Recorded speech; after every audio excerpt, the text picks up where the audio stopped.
Amen. twihuse turajya mu cyanditswe cyacu kiri muri Samweli wa kabiri igice ni cya 21 uhera ku murongo wa mbere. On va dans notre écriture de base qui est 2 Samuel 21 du verset 1 à 9.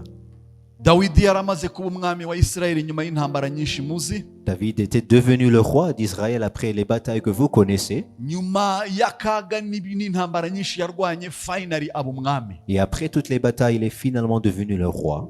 Hanyuma amaze kuba umwami haba intambara hagati y'abacyumva Sawuli ari umwami wabo hamwe n'abene Yuda bumva Dawidi ari we mwami wabo. Et tout juste avant, il y avait une bataille entre la maison de Saul et la maison de David. Iyo ntambara yamaze imyaka 7. Et cette bataille a duré 7 ans. Yamaze imyaka 7 Dawidi ayobora abayuda gusa abandi bataramwumva ko ari umwami wabo ari Hebron. Et durant ces années, David était à Hébron, il était le roi du royaume de Juda, mais pas d'Israël. Baravuga twimika umwami wacu tutegeke twese. Dawidi nuko yimukiye Yerusalemu ari wo murwa wa Dawidi ategeka Isirayeli yose. Et là après ces années, David est allé à Jérusalem qui est la cité de David. Il est maintenant entronné roi d'Israël et de Juda. Dawidi mani muha kunesha intambara zose zari zikikije Isirayeli. Dawidi azana amahoro muri Isirayeli. Et Dieu l'a donné victoire dans toutes ces batailles, il lui a donné la paix dans tous les côtés, de tous côtés. Et Israël étant dans une demeure de paix, parce que David et l'Éternel se battaient pour David et Israël.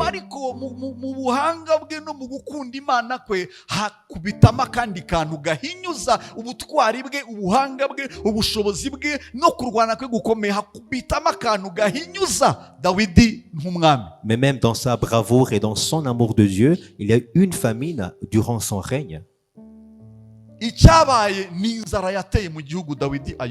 là, il y avait une famine dans le pays que David régnait sur. Durant du temps de David, il y eut une famine. Uyu mugabo yarwanyije ab'inkota n'amacumu n'imyambi. Uyu mugabo yarwanyije abafilisitiya abigiza kuri. Uyu mugabo yarwanyije abasiriya, yarwanyije umuntu wese wahagurukiye Isirayeli, arabarwanya arabanesha. Izina rye riramenyekana, aba umwami udakorwaho. Ariko hazamo akantu gakubita inzara mu gihugu ayobora. David s'est battu avec les Philistins, il s'est battu avec les Ammonites, il s'est battu avec tout peuple, toute nation qui venait, les Syriens envers les Israélites. Mais ici, à son temps, même s'il était victorieux, il y a une famine. Et qui dura 3 ans. Parce que 3 ans de famine, c'est pas peu.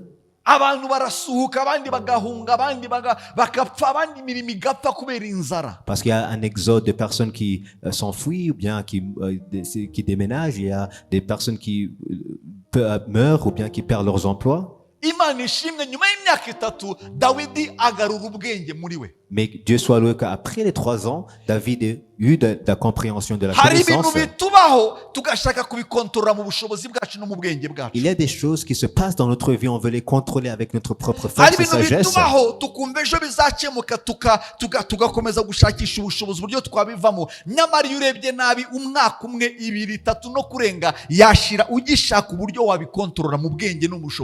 Il y a des choses qui se passent et on veut contrôler, on espère que ça va passer avec le temps et on continue à chercher dans notre propre moyen à se résoudre. Imana yahaye Dawidi amaboko kunesha abanzi babo. Imana irimo iramureba umwaka wa mbere, umwaka wa kabiri, umwaka wa gatatu inzara ikubita. Imana nta kibivugaho kubera ko Dawidi ararangaye. Et Dieu, même si Dieu se battait pour Israël, il a vu Israël souffrir pour 1 année, 2 années, 3 années, mais Dieu peut rien faire parce que David est distrait.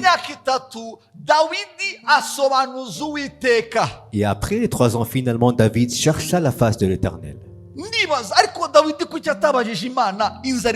Et moi je me demande pourquoi est-ce que David n'est pas allé vers l'Éternel même avant. Mais je ne peux pas le juger parce que parfois nous agissons comme David dans nos situations.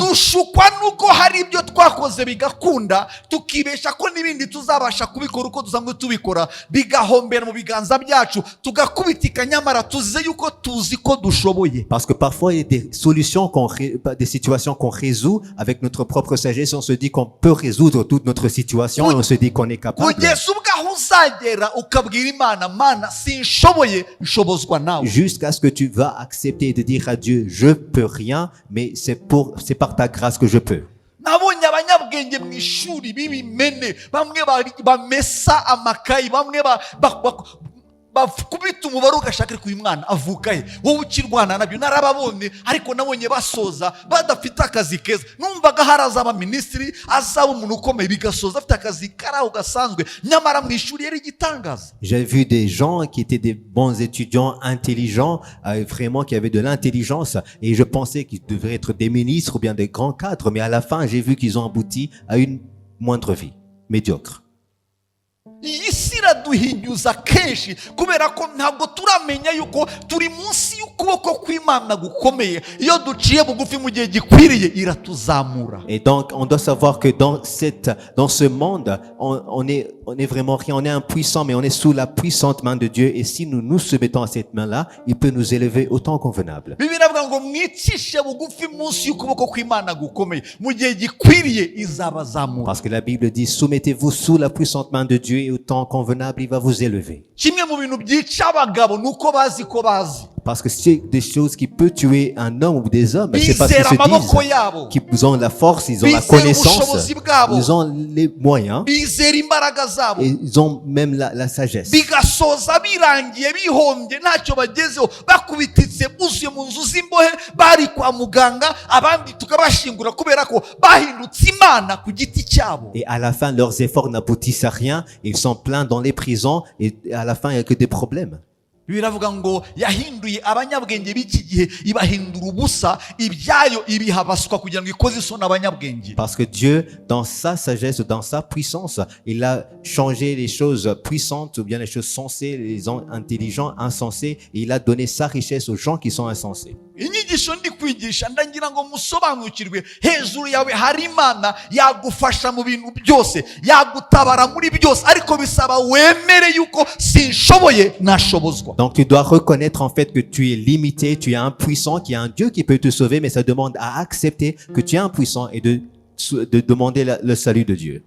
Nabonye abagabo bakomeye bakanga mu kazi batinywa ariko mu rugo ari zero. J'ai vu des grands hommes qui étaient craints dans le zone de travail, mais étant dans leur famille, ils étaient zéro, ils étaient rien.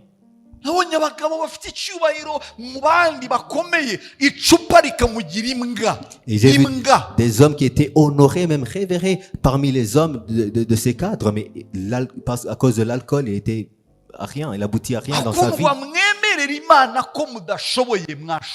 Donc acceptez, bien-aimés, que vous n'avez pas la force et pas la puissance, mais c'est par la grâce de Dieu.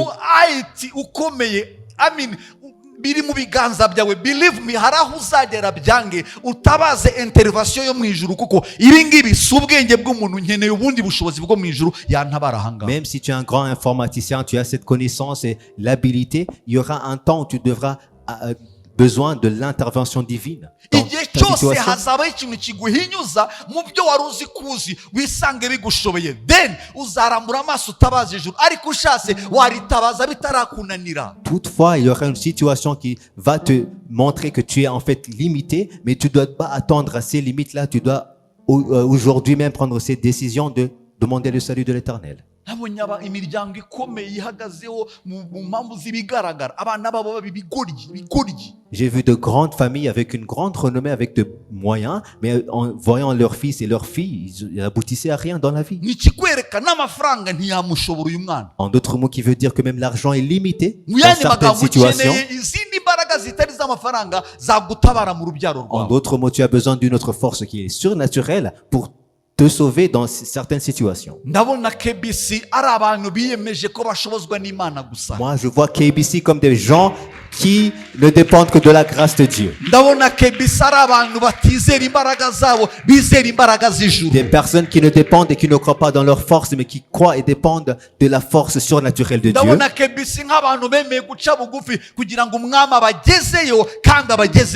je vois les KBC comme un peuple qui s'est soumis sous la main puissante de Dieu pour qu'ils aboutissent à leur destination. Moi, je vois des personnes qui ont accepté d'être être dénigrés aujourd'hui, mais qui vont être fortifiés par la grâce de Dieu. mu maso y'abantu bisa nk'ari ubugoryi. Devant la face des personnes ou du monde, c'est comme de la folie. Isi ijya iduseka ngo turi abanebwe kuko twirirwa dusenga kandi bo ntabwo basenga kandi ibyabo bigatera imbere. Le monde se moque de nous parce que prier, prendre longtemps à prier, c'est comme être paresseux. Mais le monde travaille et prospère. Ariko buriya tuzareba iherezo. Mais on va voir à la fin. Uyu munsi ntabwo birasoza. Aujourd'hui, c'est pas la fin. En fait, Iherezo rizatubwira uwari umugabo n'uwari imbwa. parce que la fin va nous dire celui qui était vraiment un homme et celui qui était un Abitwa chien. abagabo uyu munsi bagusuzugura bagutuka baca amazi ibyo wizera igihe kizagaragara tumenye uwari umugabo uwo ari we n'uwari imbwa uwo ari we. Aujourd'hui, il y a des hommes qui peuvent te moquer de toi et te dire ce que donc de dénigrer ce que tu crois en, mais à la fin, on verra celui qui était le bon homme, celui qui Kandi était un umwami chien. wacu azatabara. Et on sait que l'Éternel Bibiliya va iravuga nous ngo sauver azaseruka. parce qu'il va venir. Bibiliya iravuga ngo azanezezwa no kuzamurwa kwabe. Et il se réjouira de l'ascension de son église. Ntabwo mvuga kujya mu ijuru. On ne parle pas d'aller dans Ndavuga l'église. hano ku isi tutarataha. Je parle ici sur la terre avant Ndavuga hano d'aller. ku isi tutarataha. Je parle ici sur la terre avant même de rentrer. Uwiteka azaseruka. L'Éternel va se manifester. Yosefu bene se bari bazi ko barangije aferi. Joseph, les frères de Joseph avaient pensé qu'ils ont Ariko icyo terminé batari leur affaire, bazi ni iby'igihe kibasha gukora. mais ils ne savaient pas que c'était juste pour un petit temps. Nyuma y'igihe runaka bisanze bamupfukamye imbere ari ufite urufunguzo rwo kurya kwabo cyangwa gupfa Et kwabo. après ce temps-là, ils sont prosternés devant Joseph. Il avait la clé de leur vie. Dawidi Dans yiswe sa- bucura agasore karagira intama kadafite izina katazwi ariko igihe cyashoje ari we mugaba w'ingabo wa Isirayeli ukomeye ubarwanirira kandi wabahaye ubutsinzi. David était un petit cadet, un petit berger, méprisé par tout le monde, mais à la fin, il était le grand roi qui a opéré une grande délivrance pour Israël. Ndabona abantu basuzuguritse imbere yanjye. Je vois des personnes qui sont moquées, dénigrées Ndabona abantu devant basa moi, nk'abadashoboye imbere des yanjye. personnes qui sont comme paresseux, Ndabona abantu impuissants, basa nk'aho baburiwe bahebye bashobewe. des personnes qui ne connaissent pas. Ariko iyo mbabonye mbona umuremyi wabo yihesha icyubahiro mu magusoza Mais kwabo.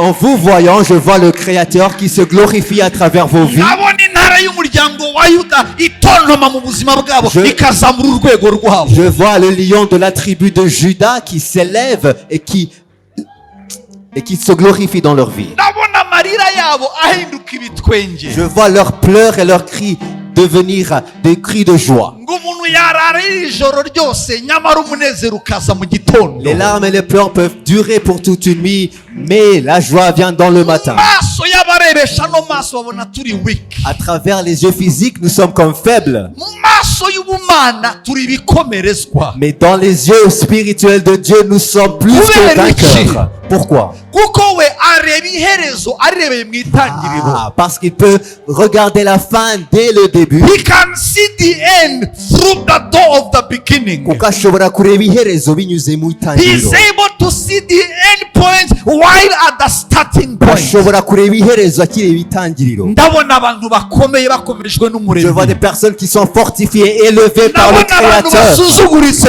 bazakomezwa Des cyane. personnes qui sont moquées et dénigrées aujourd'hui, mais qui seront fortifiées. Kuko bemeye gufata iyi Imana badakina. Parce qu'ils ont accepté de se consacrer, de s'attacher à Bemereye Imana l'éternel. ko ari we muremyi wabo kandi ntazahomba. Ils ont accepté que l'éternel est leur Dieu et ne vont jamais perdre.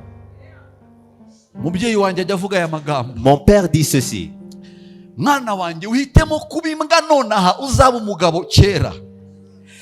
Accepte d'être un chien aujourd'hui, mais que tu sois un homme dans le Niki futur. yashaka iyo avuga ngo wemere ube imbwa n'icyo aba ashaka kuvuga. En disant accepte d'être un chien aujourd'hui, qu'est-ce qu'il veut Wemerere dire? Imana isenye urufatiro rwawe. Accepte que Dieu démolit toutes tes fondations Wemerere Imana ikubite hasi ibyo wiyubakiye. et qu'il détruit tout ce que tu as bâti de Maze toi-même itangire yubaka ibyayo. pour qu'il commence à bâtir sa Ibyo propre yubatse fondation. irabirinda. Parce que ce qu'il a bâti, il Ibyo protège. yubatse irabikomeza. Parce que ce qu'il bâtit, il établit. Ibyo yubatse nta mwana w'umuntu wabikoraho. Ce qu'il bâtit, aucun homme ne peut toucher. Ariko irimo irabisenya asenya uhinduka nk'imbwa imbere Mais quand elle est y'abantu. en train de détruire tes fondations, tu deviens comme un chien. Ariko icyo batazi ceux ntabwo qui ari we ne savent wabisenye, hari uwabisenye. C'est pas toi qui l'as détruit, il y a quelqu'un qui a détruit cela. Imana iri gusenya birababaza. Parce que quand l'Éternel est en train de détruire, ça fait mal. C'est fait mal. iri gusenya ntabwo bisa neza. Quand il est en train de détruire, ça Imana n'a pas ishimwe ko une bonne idasenya image. gusa irasenya ikanubaka. Mais Dieu détruit et bâtit en même temps.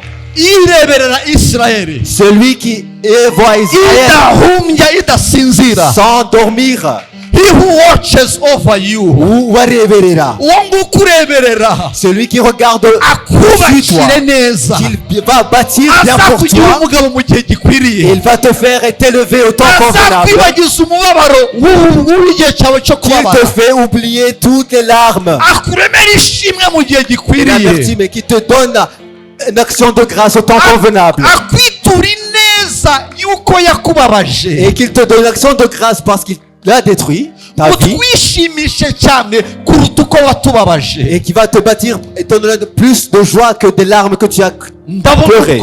ndabona ubwoko buneshejwe n'Uwiteka. Je vois un peuple qui se réjouit de ndabona l'Éternel. abanyamaboko atari amaboko yabo, ari amaboko y'Imana. Des gens forts, mais pas par leur propre force, mais par la force de l'Éternel. ndabona basa nk'abasuzuguritse bazubaho bagakomera mu gihe Je vois des kizaza, personnes aujourd'hui qui sont dénigrées, mais qui seront honorées dans le futur. kuko ntabwo bubakiye ku bwonko bwabo n'ubushobozi bwabo, bubakiye kuri nyiramaboko ari Uwiteka umwami Parce que Imana. leur fondation n'est pas bâtie sur leur sagesse et force, mais par l'Éternel.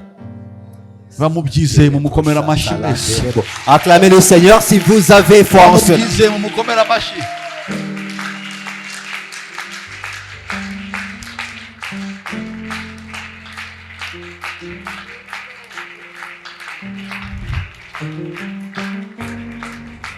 iherezo ryiza ntabwo ari impanuka. Une bonne fin, c'est pas un accident. iherezo ryiza ntabwo ari impanuka. Une bonne fin, c'est pas un accident. iherezo ryiza ni ibyemezo wagiye ufata mu nzira zawe bikuganisha gusoza Mais une neza. bonne fin, c'est une série de bonnes décisions que tu prends jusqu'à la ntabwo destination. babyuka bashoje neza. Tu peux pas juste te lever d'un bon matin, tu as bien amadesiziyo terminé. bafata umunsi ku munsi abubakira gusoza C'est des neza. décisions que tu prends quotidiennement jusqu'à la bonne fin. iyo twifata ku mwami tuba dufata ibyemezo Parce que byiza. si on s'attache à l'Éternel, c'est une bonne décision iyo qu'on fait. twanga guhemukira Imana tuba dufata Si ibyemezo on ne veut byiza. pas trahir notre Dieu, c'est une imbere bonne décision. y'abatizera babona turi abaswa. Devant les païens, nous sommes insensés. imbere y'abatizera babona tubuze ubwenge. Devant les païens, c'est comme si on est fou. iyo tudasambana ngo dukore ibizira imbere y'Imana bagira ngo hari ibyo tudafite muri Si on ne communie pas avec eux dans le péché, c'est comme si on est fou, bavuga ko insensé. nta kapasite yo gutekereza iri hasi C'est comme cyane. notre capacité d'intelligence est faible. ufite n'ubusanzwe mu mutwe we nta kintu C'est kiri. dire, en fait, il est pas capable. icyo atazi ndimo ndubaka iherezo Mais ryiza. ce qui ne connaît pas, c'est, je suis en train de bâtir hari une bonne ibyo ndimo fin. Il y a ndubaka, quelque chose que je suis en train de bâtir. amaso yawe ntabwo abibona, Tu peux pas les voir avec tes yeux ariko physiques. umwami wanjye arimo Mais aranyubakira. mon Dieu est en train de bâtir pour moi. igihe kizagera Et aseruke. au temps convenable, ça va se manifester. All creation are waiting for the manifestation of the sons of Ibyaremwe God. byose bitegeranyije amatsiko kwerekanwa kw'abana b'Imana. ibyaremwe byose bifite amatsiko yo guhishurwa kwawe, La yo kugaragara kwawe, création yo attend kumenyekana de la kwawe. révélation de si celui que c'est celle que tu viendras. ndabona ubwoko bukomeye Je vois un peuple puissant budakomejwe n'isi n'abantu, qui n'est pas fortifié par le monde et les bukomejwe gens, n'umwami mais Imana. fortifié par l'Éternel Dieu des armées. izi amarira yawe, Il sait tes pleurs, izi ibikurya il sait n'ibikumuga. ce qui te fait souffrir et tes douleurs. icyo nakubwira ni kimwe, Mais je vais te dire une seule chose. the manifestation will happen. Uzagaragara. guseruka kuzahaba, La manifestation se produira. azihishura Il va se azagaragara. révéler dans ta vie. ntabwo Imana wayihisha, Tu peux pas cacher Dieu. igaragara nk'umunyantege nke nyamara irakomeye.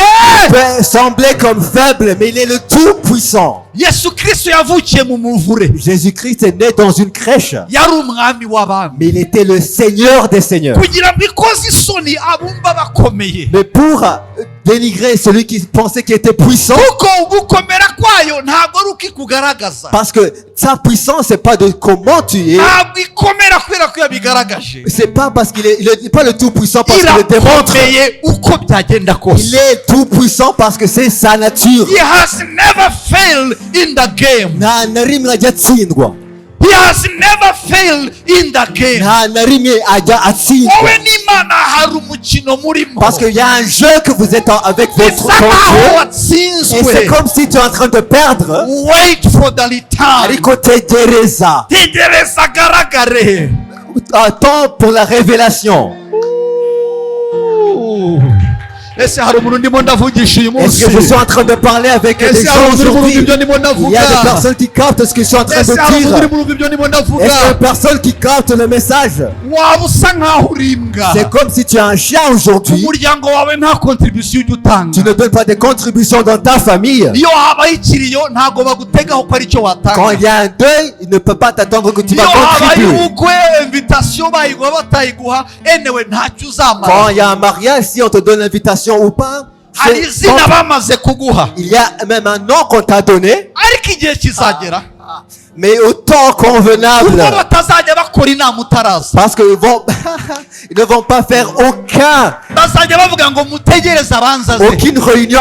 Ils vont dire attendez qu'ils viennent. atari uko ufite ubutunzi gusa, Pas parce que tu as juste les moyens, kuko nabwo arabutanga, parce qu'ils donnent les moyens financiers ariko aussi. bemera decision zawe, bemera inama zawe, bemera ko icyo wavuze nicyo niko kigomba Mais ils gukorwa. accepteront parce qu'ils acceptent et respectent tes décisions et ce que tu as en toi. Kuko wemereye Imana ko yagucisha bugufi ikakuzamura mu gihe gikwiriye. Parce que tu as accepté de te soumettre sous sa puissante main, il va t'élever au temps convenable. Iyi nzu isa nkaho isuzuguritse, KBC, il est dénigré. C'est une maison qui est dénigrée. rwose hari abatemera ko muri abantu bakomeye cyangwa bafite aho Il y a des bagana. personnes qui ne peuvent pas accepter que vous êtes des gens puissants. Muri mu bukode, Vous êtes dans la location. ntabwo muri iwanyu, Vous n'êtes pas dans votre nta propre nubwo- demeure. nta nubwo muri benshi cyane ku buryo mukanganye. Ou bien vous n'êtes pas en grand nombre pour donner confiance. Ariko icyo nemera ni Mais kimwe, ce que j'accepte, c'est ceci. dufashe Imana, On est attaché à Dieu. dufashe On est Imana, attaché à Dieu. dufashe On est Imana. attaché à Dieu. Icyo ntituzakicuza, Ça, on ne va jamais icyo regretter. On ne ntituzakihana. va jamais repentir de Twiyemeje cela. gufata Imana, Parce qu'on s'est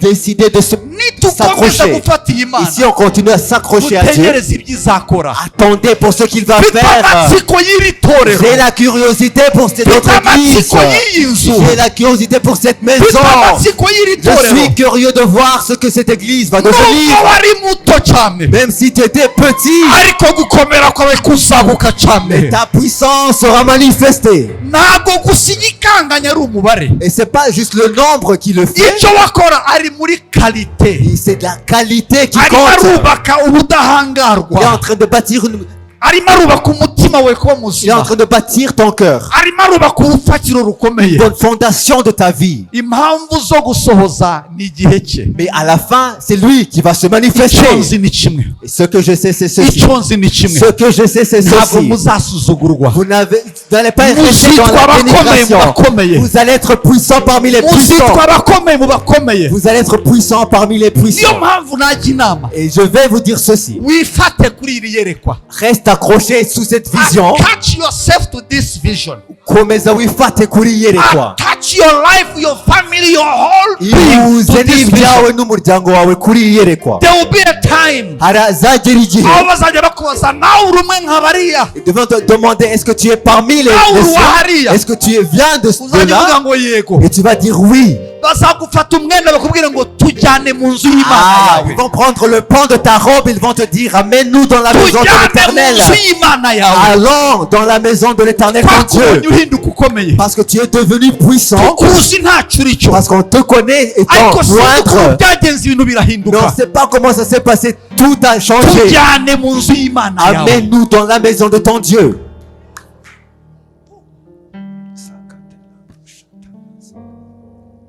Uhitamo kuba umugabo ukazaba imbwa, Choisis, ou bien choisis d'être un homme aujourd'hui et d'être un chien dans le futur.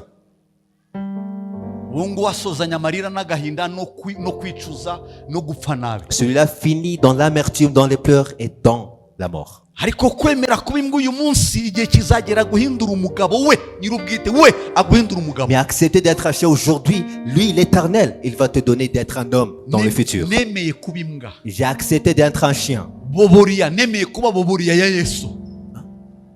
Boboriya ni utubwa turaho. Ok, imisega. de petits chiens. Rwose uzanyita umusega wa Yesu niko biri. Tu peux m'appeler un petit chien de Jésus, c'est vrai. C'est comme cela que c'est. Mais ce que je sais, c'est ceci. Icyo nzi ni kimwe. Ce que je sais, c'est ceci. Ntabwo nzahora ndi imbwa. Je resterai pas Igihe ici. kizagera Au temps convenable, ampa ijwi, il va me donner une voix. ampa ijambo, Il va me donner la parole. ampa uburyo, Il va me donner les moyens. ampa uruvugiro. Il va me donner aussi la Noneho plateforme. abambonye ndi boboriya, Et celui qui m'ont vu étant un chien de Jésus, abambonye ndi imbwa isuzuguritse, ceux qui m'ont vu étant un petit chien de Jésus, bazambona wa mugabo yangiza undi muntu. ils vont me voir l'éternel en me transformant en un autre homme. Ibyo rero bituma mwubaha cyane uriya mugabo, Et c'est pour cela que je le respecte et je l'honore même plus. kuko mbizi ko ntagejejweyo n'amaboko Parce que yanjye, je le saurais que c'est pas par ma propre force kuko mbizi ko ntagejejweyo n'agatuza ou bien kanjye, par ma sagesse. kuko mbizi ko ntagejejweyo n'ubuhanga Et je bwanjye, saurais que c'est pas par ma sagesse ou ma connaissance. Ntabwo uko nzi gukora imibare no kwitegereza no kubara no C'est gufindura. pas que je sais faire des analyses et des connexions. Ibyo byose birakora ariko bifite aho bigarukira. Tout cela peut marcher, mais c'est limité. Ariko wowe iyo yakugize, Mais quand c'est lui qui l'a fait, iyo yakubatse, quand il t'a bâti, iyo yakuremyemo ubuzima, quand il a créé sa vie iyo en toi, yakuhinduye umuntu, et quand il t'a transformé Iyo en une personne, yakubakiye, et quand il a bâti pour iyo toi, yaguhaye uburyo, et quand il t'a donné les moyens, ntabwo ava mu bwiza ajya mu bubi, ava mu bwiza ajya mu bundi bwiza, ajya mu bundi bwiza. tu ne vas pas d'une gloire à une autre gloire, mais d'une gloire à une gloire supérieure et une autre supérieure à l'autre. Ndababona muva mu bwiza mujya mu Je bundi, vous vois allant d'une gloire à une autre supérieure. ndababona muva mu bwiza mujya mu Je vous bundi, vois allant d'une gloire à une autre gloire ndababona supérieure. bambura igisuzuguriro, Je vois dans la dénigration sur vous. ndababona bambura umwenda w'igisuzuguriro n'isoni, Je le vois en vous enlevant le ndababona manteau bambika de dénigration icyubahiro, et en vous donnant le manteau d'honneur et de gloire. bwiza, En vous donnant sa gloire. bazakubaza wabigenje ute, Ils vont te demander qu'est-ce que tu as fait. nawe uzabura amagambo ubabwira, Tu kuko imvugo wavuga byabagora kuyumva. Et tu n'auras pas les mots à dire parce que le langage que tu parles ne pourra pas le comprendre. Bamwe ntibazizera ko ari Imana yawe yabikoze, Parce que certains ne pourront pas croire que c'est ton Dieu qui l'a fait. bazumva hari ukundi wabigenje, Ils vont penser qu'il y a un moyen, un autre moyen que tu as fait. bazumva hari umuzungu mwagonganye. Probablement, il y a un blanc qui t'a financé. Icyo batazi, umuzungu wacu ni Imana. Ah, mais notre blanc, c'est notre Dieu. Mabrashatakaribo shandeleba. Haguruka dusenge, Prions, prions, prie en tant que prier. rekedebo shemdekete, robrashata lebokete, rebroshande kata, marebo shataka, yekedebo shambekata, libro shekete lebo, shilambra kataraba. Mu izina rya Yesu Kristo w'i Nazareti, niwe duhanze amaso, niwe tuzahanga amaso. Abakureba ntibazakorwa n'isoni, ntibazicwa n'ipfunwe. Abaguhanze amaso ntabwo bazamwara, ntabwo bazakorwa n'isoni, ntabwo bazicuza, kuko bagufashe. Abafashe Uwiteka, Imana ya Aburahamu, Imana y'Isaka, Imana y'Isirayeli, Imana data apfukamira yubaha, ntibazakorwa n'isoni, ntibazakorwa n'isoni. Iyo banyuze mu gikombe cyitwa Baka, bagihindura amasoko, bagihindura amasoko, bagihindura amasoko. Shalambratakate, rebroshekete, rikonde broshataka, emandere mashataka, ekombrazonde katara, ikobroshatakande, ikobrozonde katalaba, mandere mazekatakata, ikolobrozonde ketere, malombrozonde katalaba, ikobrosonde kata, mande broshataka yaba, mande broshekolozata, emrande kazate kato, ekobroshotakato, ikobrozonde kata, mande kata, ayatalabo shataka, ayambrozekataka, ambronde kozataka, ekobroshokopeke, ekobroshonde kata, ikambrande kazataka, ikobroshonde kataraba, yembrende kezekete, yembrezekataka, yembrezekataraba, ikombronde kazakata, manderere mazekata. Ni wowe tugana, yavuze ngo mushakishe Uwiteka akibonwa, nimumwambaza akiri bugupfire.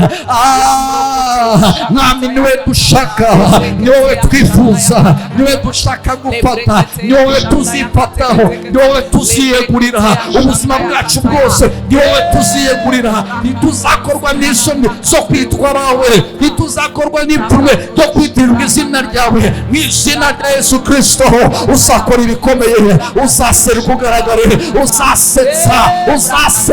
Sara yarasetse, wasekeje Sara, yarasetswe arasuzugurwa, igihe kimwe uramusetsa. Ni wowe Mana idutangaza, ni wowe Mana idutangaza. Rekoroboshandekete rembrezendekete lambrazondekata rikoroboshataka rekebreshekete rikombrozondekata manderere mazekataya ekobrozondekatara ekobrozondemashataka rikobrozekete rikobrozondeketera rembrembe mazondekata rembrozondemakata ekobrozondekete rikobroshondemakoto elabrashatakoto elabrashandekete rikonde mazokoto. Senga nawe arakumva. Zamura ijwi ryawe uvugane nawe, zamura ijwi uvugane nawe. Senga yekerebo shambeke libroshondekete maraba librozendekete mambekata labradeko shetekete labrazokataya ekendembrezekete ikobrozondekata labrekata ayashatakate ayamberebo lembrezendekete lambrozokataya likorombrondekezekete likarambrandekatarandekata ayabashataka ayabazondekete ayombrozokoto ayombrozondekete likombrozekataya lambrandekata labarekata